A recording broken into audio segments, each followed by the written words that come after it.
I watched the August and September meetings and was disappointed you chose not to move the chapel to the new jail. I understand it's the sheriff's job to bring the security point of view to the table, the finance department's job to talk about the cost, but it's your job to bring the community viewpoint to the table, and you failed miserably. Right off the bat, you were down in the idea of moving the chapel. I mean, you have to see the bigger picture here. We're in a cultural war, and we're losing badly. Our traditions, our values, our sense of right and wrong are all under attack.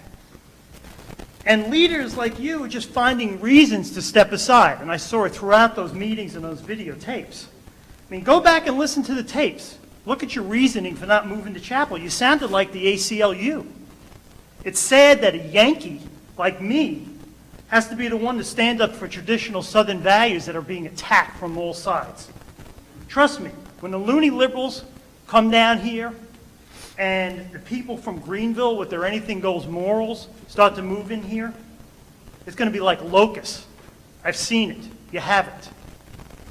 The way things are going now, 25 years from now, you're not going to recognize the county you grew up in. You need to find the will and the backbone to stand up and defend the values and traditions of Pickens County as well as the conservative South. Also, I'm sure you're aware that 137 voters in Pickens County and Dacusville were handed ballots on Election Day that didn't include the school board race. The election was protested, and it looks like we're getting a new election. Mistakes were made from incorrectly programming some machines to handing out incomplete ballots. They were mistakes anybody could have made, but there was so much on the line that such mistakes cannot be made because there's no good remedy to fix them. If officials accepted the votes as they were on Election Day, 137 people would have been denied their vote in the school board race. If you do have a do-over election, about 400 people are going to vote, mostly family and friends, and the 3,500 that voted on Election Day, their votes are not going to count. I know you don't have authority in this process, but you paid for this mess, and you're going to have to pay to fix it. Therefore, you have a responsibility, particularly U.S. as well as UCall. You represent those areas.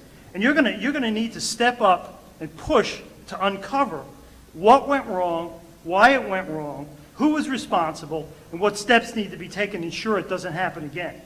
And I don't mean doing all this privately below the radar in the back rooms. It's a public election, very public mistakes, and the public needs to know about what's going on. You all said you were leaders. Now lead. Lead publicly. You're public officials now. You're not just private citizens anymore. Thank you. Thank you.